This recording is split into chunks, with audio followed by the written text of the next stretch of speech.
dushimiye bene data abatugana kuri channel yacu gusenga everyday. Tugiye gukomeza dusobanura igitabo cy'ibyahishuriwe Yohana, tugeze ku bice cya 14.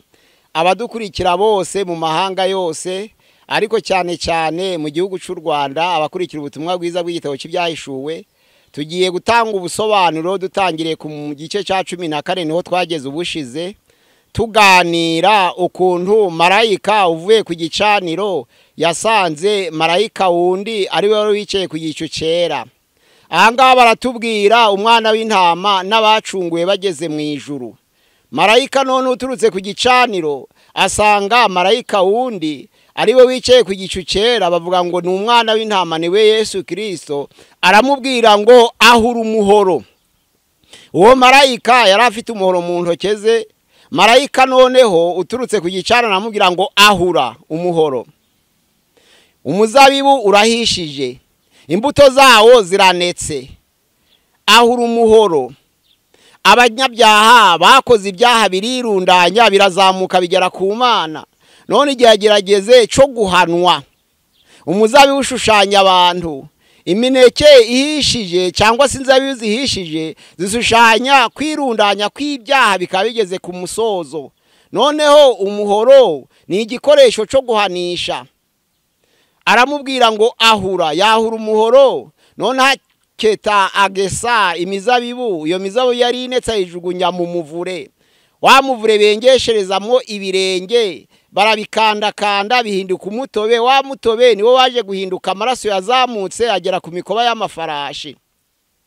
Imikoba y'amafarashi noneho n'uburebure buresha naho ifarashi ihagaze ikagera ku ijosi ryayo. Amaraso yaravuye arazamuka agera ku ijosi. Bigaragara ko abakiranirwa bari benshi cyane, ariko Imana kubwo ubunjinya wayo ibasiriyoisha ibirenge byayo mu muvure w'inkazi. Noneho bava amaraso, barakubitika cyane, amaraso arazamuka agera ku mikoba y'amafarashi. Noneho bisobanura ngo abanyabyaha bakoze ibyaha barabisogongera, barabiheza. Bakora ibyaha by'ubwoko bwose, nizo mpamvu byirundanije bikagera ku Mana. Ariko abakiranutsi bakora byiza ntabwo babisoza, kuko bo batabirundanya ahubwo bahitamo.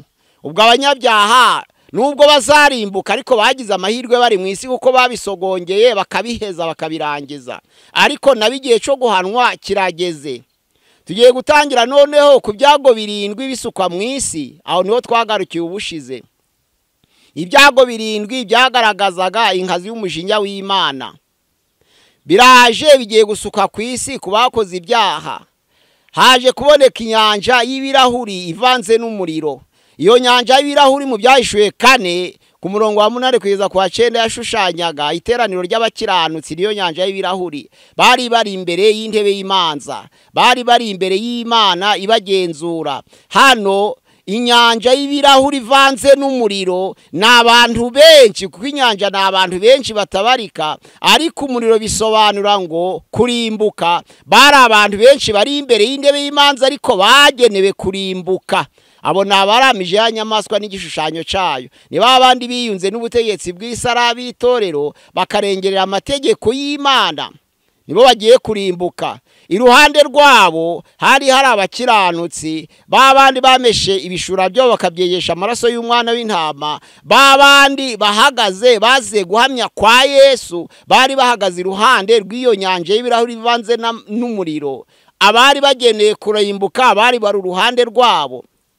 Abari barapfuye bazira guhamya kwa Yesu bari iruhande rwabo. Abo nibo bari bicaranye n'umwana w'intama mu ijuru, nibo banesheje.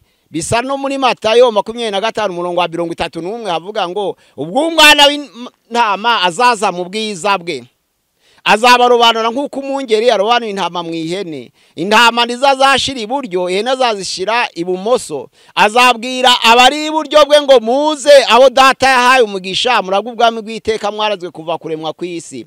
Ko nari nshonje muramfungurira, nari nambaye ubusa muranyambika, nari mfite inyota mumva icyo kunywa, nari ndi umushitsi murancumbikira, nari ndi mu nzu y'imbohe murahagera muransura, nari ndi mu bitaro muza kundeba. Ariko ngo bazamubaza ngo twakubonye ryari mwami? arabasubiza ngo cyagiye mwagiriraga neza abaciye bugufi muri mwe, abo bato muri mwe muturanye, abo bakene muri kumwe, igihe mwabagiriraga neza burya ninjye mwafashaga. Ariko ijambo ry'Imana rirongera kuvuga ngo azabwira abari ibumoso ngo mumve imbere mwankozi z'ibimwe muje muriro wa Satani. Kizaba ari igihe cyo kurobanura kuko havuga iby'imisaruro ibiri, umusaruro w'abakiranutsi n'umusaruro w'abanyabyaha. Nizo mpamvu bazanye umuravuga ngo ahura. Igihe cyo kwahura ni igihe cyo gusarura, ni igihe cyo gutandukanya abakiranutsi n'abanyabyaha. Nibyo bashaka kuvuga, kuko abanyabyaha bari bamaze gusiribangwa, habaye ibyishimo bikomeye baririmba indirimbo ya Mose. Indirimbo ya Mose yarimwo indirimbo ebyiri. Hari indirimbo baririmbye mu Kuva ibice 15 yagaragazaga kunesha kwa Bisirayeli, bivuga hejuru abanyegiputa, babishima hejuru bamaze kurohama mu nyanja. Baririmbye indirimbo ya Mose kugira ngo babishime hejuru. Ariko hari n'indirimbo yo gusingiza icubahiro c'Imana yanditswe mu Gutegeka kwa 2:32 ngo Mana ninde uhwanye nawe, imirimo yawe iratangaje, ninde utazakumvira, ninde utazakwikubita imbere, amahanga yose azakoranira imbere yawe, abategetsi bose bisi bakwikubita imbere, kuko uri Imana, kuko uri Imana ufite ubushobozi. Iyo ari indirimbo yo guhimbaza icubahiro c'Imana, yo kugaragaza imbaraga z'Imana, yo kugaragaza gukiranuka kw'Imana, yo kugaragaza ubutware bw'Imana. Iyo ndirimbo ya Mose rero ibirarangiye, barongera baririmba indi ndirimbo yo gushima ubutwari. Mana ukomeye, uhimbazwe kandi uhabwe icubahiro, uri Imana ishirwa hejuru y'amahanga yose. Ku gice cya 16 noneho uburakari bw'Imana bugiye gusohora, haza bya byago 7 bigiye gusukwa ku isi. Ibyo byago 7 byagenewe abanyabyaha b'ingeri zitandukanye, ariko bizaba biri guhiga umugabane w'abantu baramije ya nyamaswa n'igishushanyo cyayo. Birabahiga rero. Marayika wa mbere agiye gusuka urwabya rwa mbere, arusuka ku isi yose. Abantu bo ku isi yose aribo baramije ya nyamaswa n'igishushanyo cyayo bafatwa n'ibisebe bibi kandi bikomeye, birabarya. Uwo ni marayika wa mbere. Marayika wa kabiri asusa urwabya rwe ku nyanja, ya nyanja yose ihinduka amaraso. Amaraso abantu barayagotomezwa ko nta handi bagomba gukura amazi yo kunywa. Marayika wa kabiri asuka urwabya rwe ku masoko no ku migezi no ku nzuzi. Inzuzi zihinduka amaraso, imigezi yose ihinduka amaraso, imigezi ihinduka amaraso. Abantu babura amazi yo kurya, bicwa no kubura amazi kuko yose yari yahindutse amaraso. Marayika wa kane asutse urwabya rwe arusuka ku izuba kugira ngo ryiyongere ubushuhe, rigira icokere kidasanzwe. Abantu barababazwa cyane, icokere kirabasatira, aho bari hose ntibagiraho, baburaho bihisha. Marayika wa gatanu asutse urwabya rwe agiye rusuka ku ntebe y'ubwami bwa ya nyamaswa. Ya nyamaswa ni umutegetsi w'isi utwaza igitugu, akiyunga n'umuhanuzi w'ibinyoma, ariwe muyobozi w'itorero wubahiriza amategeko ya nyamaswa, akavogera amategeko y'Imana akayarengerera. Iyo amategeko none y'ubutegetsi bw'isi arenze ingabano kugeza ubwo atsemba amategeko y'Imana, nibwo havamwe abakiranutsi bo kubirenganirizwa. Nibo bamesa ibishura byabo bakabyegesha amaraso y'umwana w'intama, bagahora imbere y'Imana bayikorera ku manywa n'ijoro. Imana nayo kuko ibafite, ikaba ifite uburinzi kuri bo, ikababamba hema ryayo. Ntabwo bashobora kwicwa n'iryo zuba iteka ryose, n'icokere ntabwo kibasha kubageraho iteka ryose aho bari hose, kuko bataramije ya nyamaswa n'igishushanyo cyayo. Marayika wa gatandatu asusa urwabya rwe arusuka ku ruzi rukomeye. Urwo ruzi barwitaga Efurate. Rwa ruzi rurakama, abantu baburaga aho banyura ngo bavogere, ariko rukamira kugira ngo rutange inzira ku bami b'amahanga yose. Babami baraza kugira ngo batambuke. Yabona mu kanwa ka cakiyoka, no mu kanwa ka ya nyamaswa, no mu kanwa ka umuhanuzi w'ibinyoma, imyuka 3 mibi, ariyo myuka y'abadayimoni. Nta kindi ishinzwe rero, ihuririza abantu kuja mu ntambara y'umunsi ukomeye w'Imana. None ijambo ry'Imana riravuga ngo hahirwa urinda imyenda ye. kugira ngo atagenda yambaye ubusa bakazareba isoni ry'ubwambure bwe. Ibahuririza ahantu mu ruhero hitwa ngo Harimagedone. Ni intambara ikomeye ku munsi ukomeye w'iteka. Hare ni intambara Imegidoni inyuma y'inkike z'i Yerusalemu. Azaba ari urugamba rukomeye. Marayika wa karindwi asutse urwabya rwe agiye kurusuka mu kirere, ruza rurubura rugiye kumanuka rumanukana n'imbaraga z'umwanzi, nk'uko Pawulo yavuze mu Baefeso ibice 6:12 ngo ntabwo dukirana n'abafite amaraso n'umubiri, ahubwo dukirana n'imyuka mibi, n'abafite ubushobozi, n'abafite ubutware, n'imyuka mibi ahantu ho mu ijuru. Urwo rubura ruramanuka rufite uburemere bw'ibiro 45 niyo talanta imwe, rugiye kumanuka rusuka ku mbaraga z'umwanzi ziri mu kirere, biramanuka byikubita ku bantu. Abantu barababazwa cyane kandi abantu baratangara. Urwo rubura Imana yaruvuzeho muri Yobu ibice 38:22-23 haravuga ngo mbese wigeze ugenda ukabona ububiko bwa sherege? Ese wabonye ububiko bw'urubura? Imana ngo yabibikiye kugira ngo izabikoreshe igihe cyo guteza isi amakuba. Byanditswe muri Yobu 38:22. Imana irabibika, ifata urubura irishura muri depo kugira ngo irubikire, kugira ngo izarukoreshe iteza amakuba b'isi. Urwo rubura rwari ruteye ubwoba. Ibyo byago rero birindwi ni ibyago bihuje n'ibyago Imana yateje Abanyegiputa igihe Abisirayeli bari bashaka kuvayo. Imana igiye gukurayo ubwoko bwayo yumvishe gutakamba. Icyago cya mbere mu Egiputa cyari amaraso. Amazi yose ahinduka amaraso. Ariko icyago cya mbere mu Byahishuwe 16 ni ibisebe. Icyo cyari icyago cya gatandatu mu Egiputa. Icyago cya kabiri no mu Egiputa cyari ibikeri. Icyo kiba icyago cya gatandatu mu Byahishuwe 16 murongo wa 12. Icyago cya kabiri ni ibikeri, ni icya gatandatu, kikaba ari icya kabiri mu gihe Imana yahanaga Abanyegiputa. Icyago cya gatatu ni inda. Icyago cya kane ni ibibugu. Icyago cya gatanu ni iragara. Icyago cya gatandatu ni ibisebe. Icyago cya karindwi ni urubura. Icyago cya munane ni inzige. Icyago cya 9 ni umwijima. Icyago cya 10 ni ugupfa kw'abana b'imfura. Ubwo Imana rero igiye kugurumbanisha uburakari bwayo ku bisi icyo gihe, kuko barundanisha ibyaha byinshi bikayigeraho, isuka urwabyayo rwa mbere ibisebe, urwa kabiri haza inyanja ihinduka amaraso, urwa gatatu imigezi n'amasoko bihinduka amaraso, urwa kane isuka ku izuba, rya zuba ryongera icyokere. Impamvu Imana ihindura imigezi amaraso ni ukugira ngo abantu bicwe no kubura amazi. Impamvu yasutse urwabyayo ku izuba ni ukugira ngo ryongere icyokere nubwo barikeneye, ariko icyokere kirengeje barababazwa. Icyo cyago cy'izuba kugira ngo ryiyongere ubukana ntabwo cyabaye mu Egiputa. Ariko marayika wa gatanu urwabyayo arusuka ku ntebe ya bwami. Ya ntebe ya bwami bwa ya nyamaswa ihinduka umwijima. Wa mwijima uba mwinshi cyane kuko ari usa n'umwuka w'abadayimoni. Noneho abantu bahekenya indimi zabo barababazwa na bya bisebe byo ku cyago cya mbere byari bikibarya. Bageze muri wa mwijima byongera ubukana birabarya, barababara cyane. Marayika wa gatandatu asuka urwabya rwe, noneho arusuka ku ruzi rukomeye rwitwa Ufurate, noneho rurakama. Abari bakeneye kurwana, abari barateguye intambara, bari barabuze inzira ariko bona inzira yo gutambuka kugira ngo bahurire ahantu.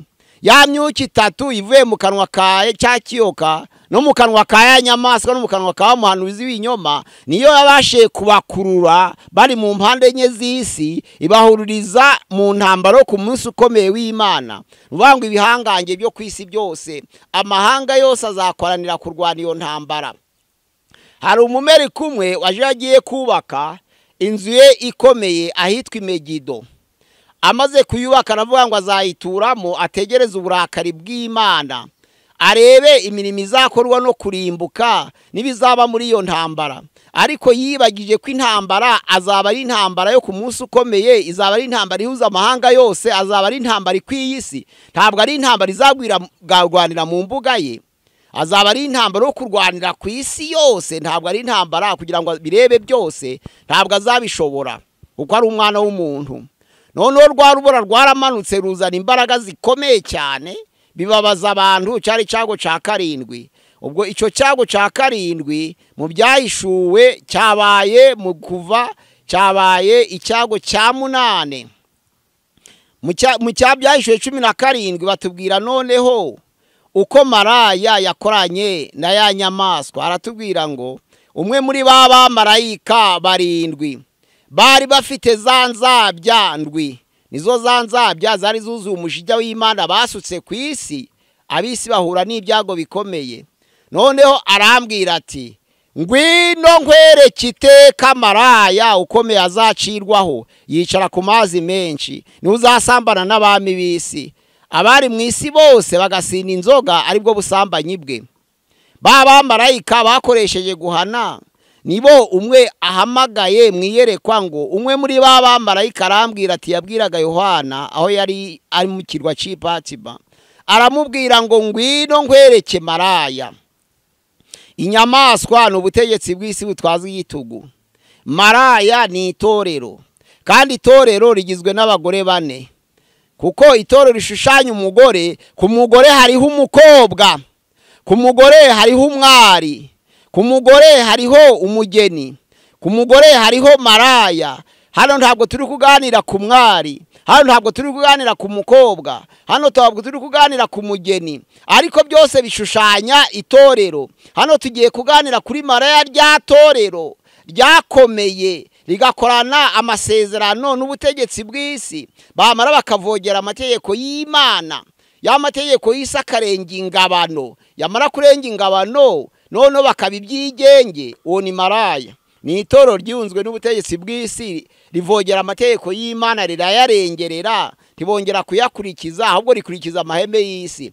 Abo bantu bagomba kurangwa n'ibintu bikomeye cyane, bagomba gukira, kuko ya nyamaswa ibasabira inguzanyo ikabaha ibibanza. Bagomba gukomera, bakagura amamodoka, bakubaka amazu, kuko bemeye gufatanya nayo izabaha ibyayo byose. Ariko none ibasindishe inzoga, ari bwo busambanyi bwe. Inzoga ni inyigisho batanze. Hari inyigisho zigororotse za doctrine y'Imana, hakaba n'inyigisho ziyobya zishigikira amahame y'isi kugira ngo zigendane n'inyungu y'iby'isi. Izo nyigisho rero barafatanije. Ya nyamaswa yemera guheka wa maraya. Ya nyamaswa iratukura kuko abahagaze ku gukiranuka barishwe.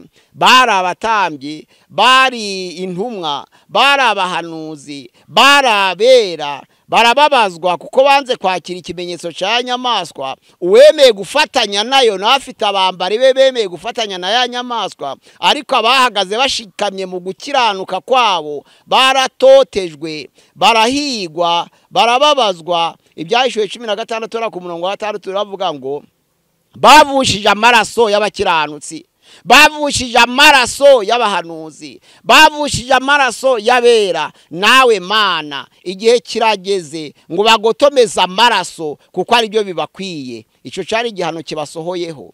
Noneho wa maraya afatanya na ya nyamaswa, bariyunga. Ariko ku murongo wa 16 w'ibyahishuwe 17 haravuga ngo ya mahembe 10 wabonye na ya nyamaswa bazanga maraya uwo, bamwice, bamutsotsobe, bamunyage, bamucuze, barya inyama ze, bamutwike, akongoke. Bwa bwiyunge bwa ya nyamaswa na rya torero ryiyunze naryo ryahindutse maraya, bazakora amasezerano, bazabana igihe cyinshi cy'ubucuti bukomeye. Ariko none amategeko ya nyamaswa azagira igihe aremerera maraya. Maraya azananirwa kuyasohoza. Ubundi Satani ntabwo ashobora gukora ibyiza. N'abamukorera bose abababikiye urupfu. nizo mpamvu ya nyamaswa kwifatanya na maraya ntabwo kwari ukuyakunda, ahubwo kwari kugira ngo azarimburanwe nayo.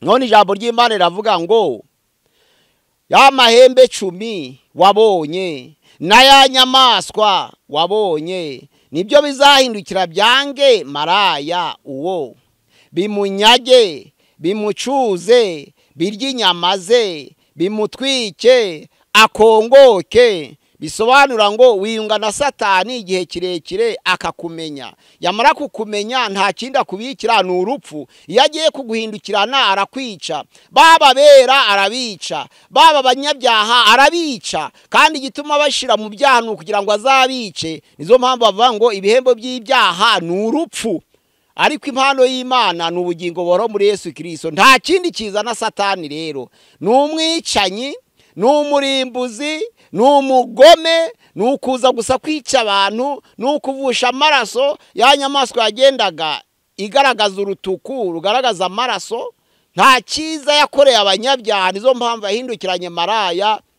Itorero ryifatanije nayo rirarenganye rero, rizabura iby'isi mu gihe gito kuko rizatwikwa, ariko rizabura n'ubugingo buhoraho. Bene data, ndabagira inama kugira ngo ya nyamaswa n'igishushanyo cyayo, uko twabonye ko hari umugabane w'Abisirayeli aribo banesheje bitwa basigaye, hakaba umugabane w'abanyamahanga aribo babandi bemeye ubutumwa bwiza. Ijambo ry'Imana rivuga ngo yaje mu bye ariko abe ntibamwemera, ariko abamwemizeye bose bakemera izina rye nibo yahawe ubushobozi bwo kwitwa abana b'Imana. Yaje agendera abayuda ariko ntibakira ubutumwa bwiza, ariko ababwakiriye nabo babaye abasigaye. Abanyamahanga rero begeye hino bakigizwa hino n'amaraso ya Yesu, kuko bari abanyamahanga kubw'amasezerano yabahaye ubushobozi bwo kwitwa n'ab'Imana kuko bamwizeye. Abamwemeye bose bakizera izina rye yabahaye ubushobozi bwo kwitwa n'ab'Imana, nibo banyamahanga. Ni umugabane noneho gutembagazwa kw'i Babuloni niho tugeze. Hari urubanza kubaramije igishushanyo cya nyamaswa, bamwe bazaba bagifite mu ruhanga, abandi bazaba bagifite mu kiganza. Abazaba bagifite mu ruhanga naberuye gukora ibyaha barasaya babyinjiramo. Abazaba bagifite mu kiganza nabari mu itorero ryigize maraya bakora ibyaha rwihishwe, ariko Imana ireba ibiri mu ruhanga ikareba n'ibiri mu kiganza. Abo bose bagenewe kurimbuka. Ubwo noneho hazaba hasigaye umunezero w'iteka ryose kubihanganye bakaba bemeye kurenganwa bazira guhamya kwa Yesu, aribo bamesha ibishura byabo bakajesha amaraso y'umwana w'intama. Nabemeye kurengana nk'uko Yesu yarenganye, nabemeye kugera ikirenge muke. Kwijambo ry'Imana muri Petero ya mbere ibice ni 2 umurongo wa 10:22 avuga ngo nta cyaha yakoze, nta n'uburiganya bwabonetse mu kanwa ke. Ariko ku murongo wa 20 avuga ngo niba mubabazwa babahora gukiranuka nibwo muzashimwa. Nibababaza babahora ubusa kuko Yesu yabasigiye icyitegererezo kugira ngo mugere ikirenge muke namwe muzemere kubabazwa. Nibabatuka babeshera ibibi byinshi babatoteza, ijambo ry'Imana rivuga ngo muzanezerwe muzishime. Nta kindi duharanira ni ukugira ngo tuzahabwe za ngororano tugeze mu ijuru. Ubwo noneho rero ya nyamaswa imaze guhindukira maraya irayica, yica maraya. Maraya wariringiye akorwa n'isoni, nta bugingo afite, n'isi nayo arayihombye. Ubwo ya nyamaswa irabuhindukiranye.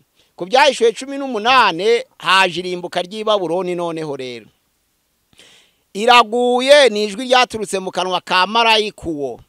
Iraguye Babuloni wa mudugudu ukomeye, ihindutse icumbi ry'abadayimoni, ahari iteraniro ry'imyuka mibi ikomeye n'ibisiga n'ibizira kandi byangwa. Ariko imbuzi ihawe abana b'Imana aravuga ngo bene data abana banje mwawusohokamo mukawuvamo, ntimufatanye nabo gukora ibyaha byawo kugira ngo mutazasangira nabo ibyago byawo.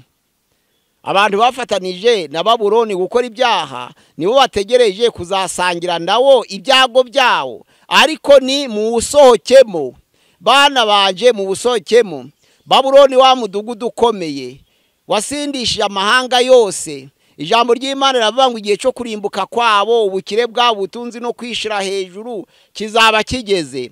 Babandi bayishwe bazira guhamya kwa Yesu, abahanuzi, abatambyi, intumwa, abera bose bazaba barazize guhamya kwa Yesu, bazahagarara biherengeye.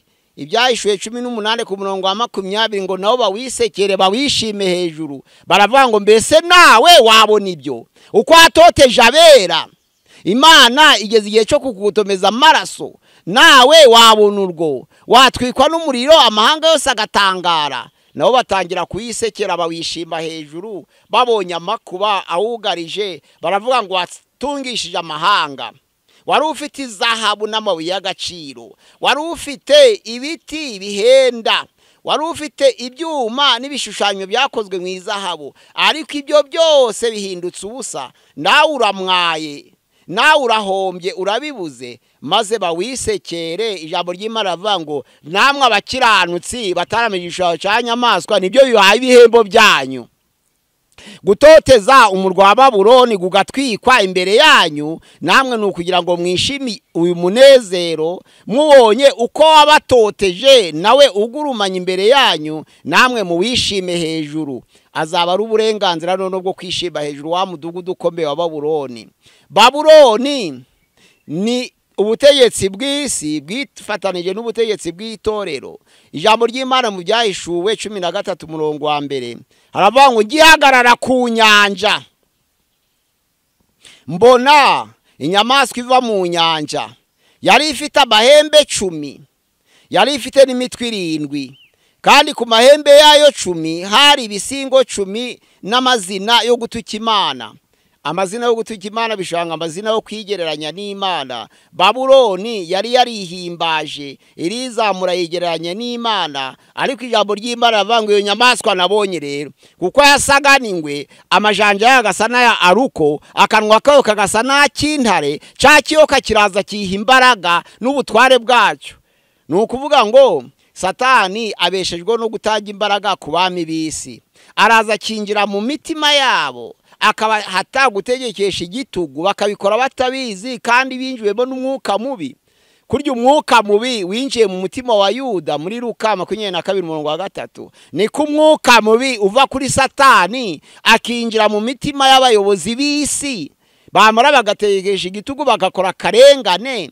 Noneho itorero ryatinya kurenganwa rigakorana ubucuti n'ubutegetsi bw'isi burenganya kandi burengerera amategeko y'Imana.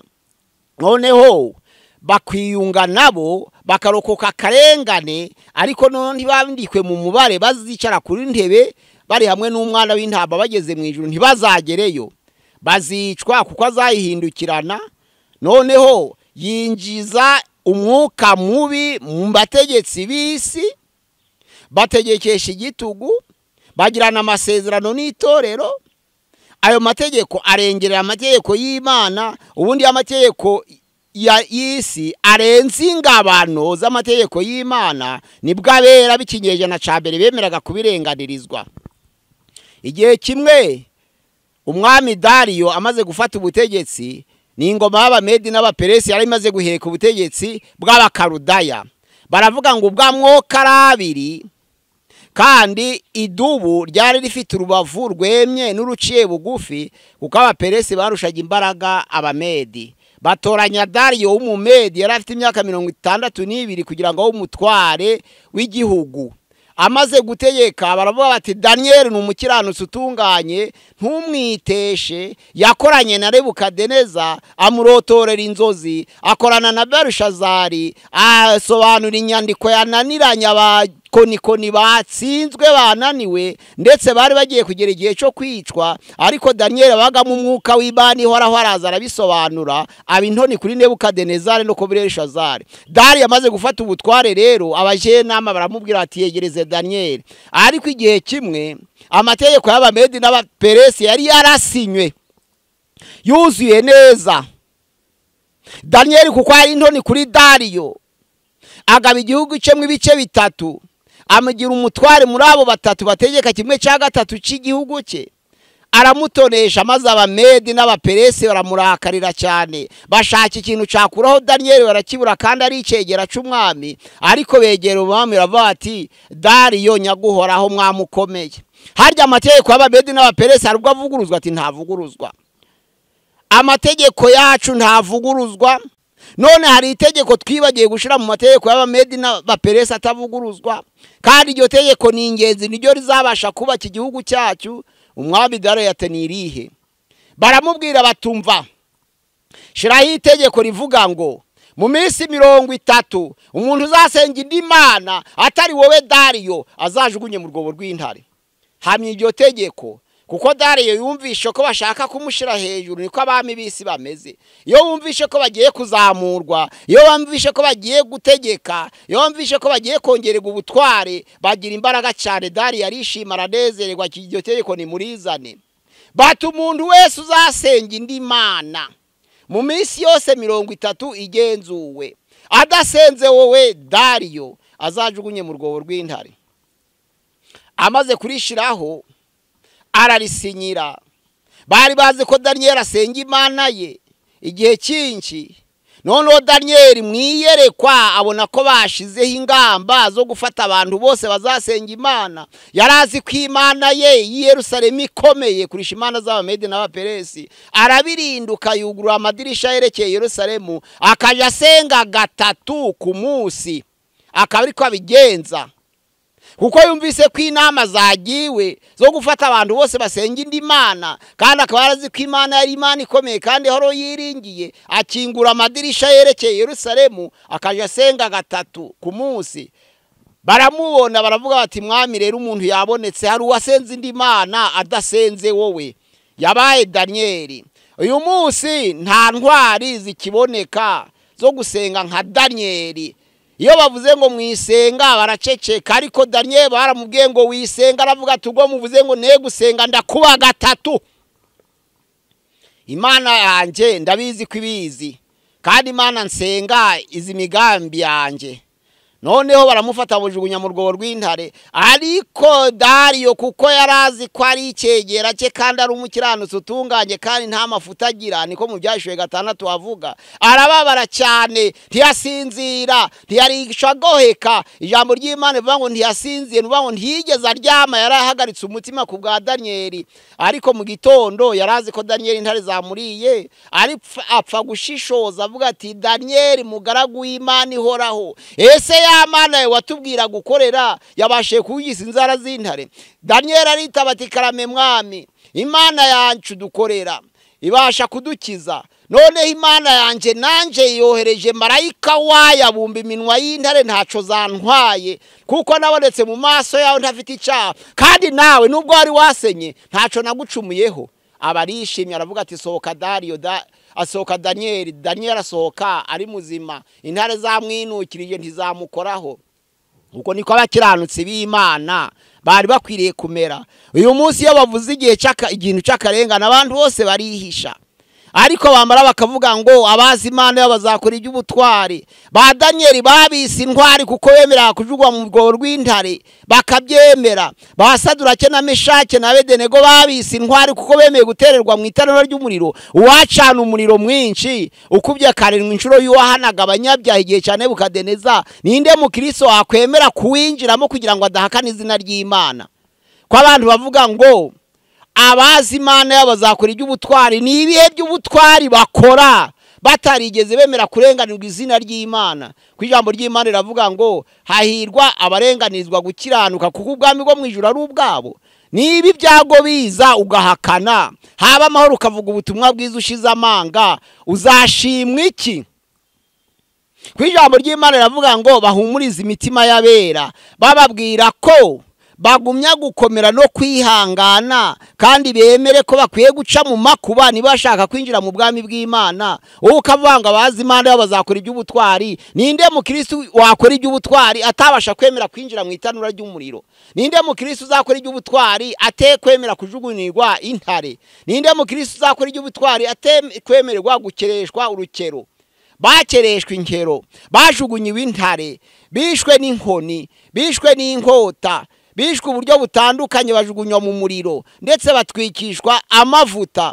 Baremera bagira guhamya kwa Yesu. Ijambo ry'Imana riravuga ngo aho niho kwizera kw'abera kuri, bitondera amategeko y'Imana kandi bakagira guhamya nk'ukwa Yesu. Yesu yemeye kurenganwa, abamwizeye bose bazashikama bakora iby'ubutwari, ari uko nabo bageze igihe cyo kurengana koko babyemeye. Ese ko wanga kurenganwa uzakora iby'ubutwari ryari? Ese ko wanga gutotezwa uzakora iby'ubutwari ryari? Ese ko wanga gushirwa mu nzu y'imbohe uzakora iby'ubutwari ryari? Bene data, mushikame mukomere, mwambare gukiranuka nk'icuma gikingiye ituza. Igihe biza bizaza muzagaragare ko monetse muri wa mubare bazicarana n'umwana w'intama bageze mu ijuru, umubare w'abanesheje.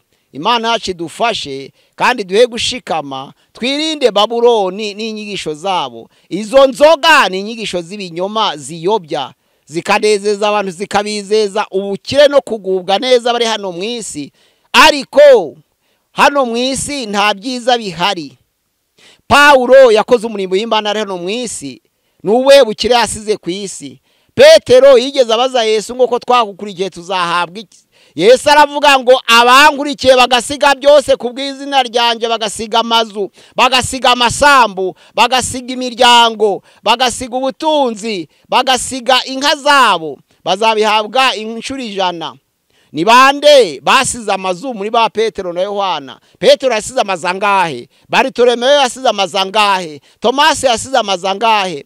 Mu ntumwa 12 uretse 2 gusa Yuda wiyahuye, na Yohana wishwe n'imbeho agarutse avuye mu kirwa ageze mu Efeso nk'umushumba. Ariko abandi bose uko ari 10 kuva kuri ba Andereya kugera kuri ba Tadeyo, bose bishwe n'abantu kandi bazira guhamya kwa Yesu. Nube ubutunzi basize ku isi, nube ubutunzi bagaragaje ngo bavuge ngo kuko bakoreye Imana basigaranya amazu cyangwa basigaranya amasambu.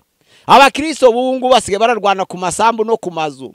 Abayobozi b'amatoro nabo bakarwana ku bukire, bakigisha ivuga butumwa ryo kugubwa neza. Ariko Yesu yaravuze ngo kunkurikira ntibyoroshe, ushaka kunkurikira yikorera umusaraba we iminsi yose abone aze ankurikire. Ari uko yabanje kwiyanga. Umuntu yakwiyanga ari kubakisha amazu 5, umuntu yakwiyanga afite amasambu, umuntu yakwiyanga ate kugira ngo yamamaze ubutumwa bwiza, azabashe kuba mu mugabane w'abarenganijwe gukiranuka. Bene data, muhagarare mushikamye, mwambare gukiranuka kugira ngo muzabazwe muri wa mugabane wazicarana n'umwana w'intama bageze mu ijuru, bamaze kunesha, bari mu munezero w'iteka. Nizo mpamvu bazaba umugabane, wazaba umunezero w'iteka. Igihe cyo kwambikwa amakamba kirangiye, abantu hazaba guhimbaza Imana, imirimo yose izakurwaho, uretse kuramya no kuririmba nibyo bizahoraho, ariko gusenga bizashira no kuvuga ubutumwa bwiza bizaba bihagaze, abantu bageze mu rurembo rwera. Imana yacu ibasange, ibane namwe, mwakira ijambo ry'Imana kugira ngo ribakomeze muri bihe by'amakuba kandi bikomeye, kugira ngo ubutumwa bwiza bwe kuzabasha gukomwa mu nkokora, kandi mumenye gutandukanya ikimenyetso cya nyamaswa na maraya ukomeye, kuko birakomeye kandi biraruhije. Ariko abanesheje ya nyamaswa n'igishushanyo cyayo, niryo jambo rivuga ngo nibo bazahanurwa amarira yabo, kuko barenganijwe nabo bazaba bararize menshi. Ese ko abantu biteguye guhanagurwa amarira yabo bageze mu ijuru, uzahanagurwa utarize? Kushaka kwigendera mu mudendezo wiyubakira amazu y'ibitabashwa, ntabwo kubaka ari icyaha, ariko ntabwo yari akwiriye kuba icyitwazo cyo gusimbura Imana ngo habe ivugabutumwa ryo kugubwa neza. Ushaka gukurikira Yesu yiyanga ubwe, yikorera umusaraba w'iminsi yose, nambara asange Kirisa mukurikire, kugira ngo azabashe kwicarana nawe kuri ya ntebe y'ubwami, ari kumwe n'abera bageze mu ijuru, mu izina ry'umucunguzi wacu Yesu. Amena.